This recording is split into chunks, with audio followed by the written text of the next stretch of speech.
Did you know the first computer virus was created in 1983? It was called the Elk Cloner. Unlike modern viruses, it wasn't designed to steal data or cause harm.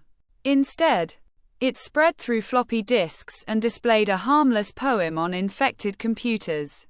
Created by a 15-year-old high school student, it was more of a prank than a malicious attack.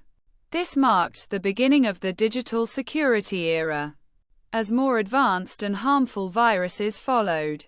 So, the next time you hear the word virus, remember, it all started with a teenager's harmless joke.